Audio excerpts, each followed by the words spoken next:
The last time I wore these glasses, Mickey Williams said, "I never doubt the masculinity of a man who's got red glasses." And I think maybe she should, I'm not sure. But Tim Gard has been connecting with audiences from Texas to Tasmania, cracking them up with entertaining, instructive presentations. In fact, he has spoken at more than 2,000 events around the globe. Your days, whether you're professional speakers, accountants, or whatever it is you do, your days are a series of good and bad things. So when something bad happens, I put my hand right here and I say, bummer. Try that. Bummer. You let it go. When something good happens, I do this. Woohoo! Try that. Sometimes you just do it in your mind. I mean, when a beautiful woman sits next to me on the airplane, I don't go, woohoo! Not anymore. But what? And what? And with the little work, you can take the what and turn it into what?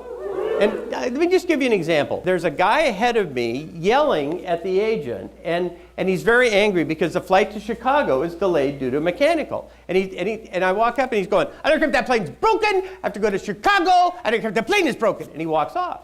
And I'm next in line, and I walked up and I said, "I have a different opinion. If the plane is broken, I'm not getting on, and quite frankly, you can't make me."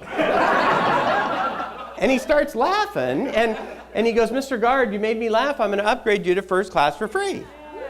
Woo! You can only walk to A at Denver. You can't walk to the other concourses, and the train doesn't come, and the train doesn't come, and the train doesn't come, and people start stacking up, and you hear this, and everybody just stands there like I'm the only one that doesn't understand. They're all, you know, and you hear it again here.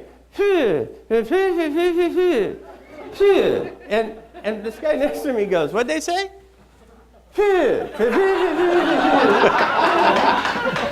You get to your room, you know, and I've got the keys, and what do?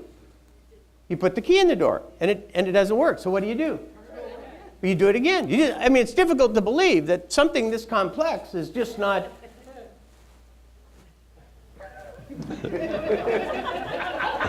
So then what do? Turn around. Turn around. Maybe the machine loads backwards. I don't know the physics, you know, and so upside down. I mean, benefit of the doubt. They must know what they're doing. You know. Then you go back one more time. And then you look to see if you're on the right floor. But she said, "Let me show you how to operate it." And she reaches under the counter and pulls out a life-size replica of the lock and door assembly and sets it on the counter. And I'm a 2-million-mile flyer. This is really not my first rodeo. And she said, "Would you like me to show you how to do it?" I would. You know, and there's these other people here, and I said, "Would you like to see this? I mean, this could be good." And may I see your key? Certainly. So I hand her the key. She puts it in, she takes it out, and she goes, "Do you see?" And I said, "No, there's something subtle I'm missing, something that you're doing." And she could say, "Well, maybe you could show me how you're doing it." I said, "Yeah, I was just hitting the door." And she goes, "No, you just put it in real slow like this." These things either become our best stories or our worst nightmares. When you start dreading to check into hotels, you have trouble. You know, if all along, if you dread to get on the plane, if you don't want to go to the hotel, if all these things are problems, I think it makes a problem before we even get on stage. And this having fun, to me, is a real big part of this. It's not rocket surgery, as Britney Spears says. So use humor first for yourself. Say, "For myself."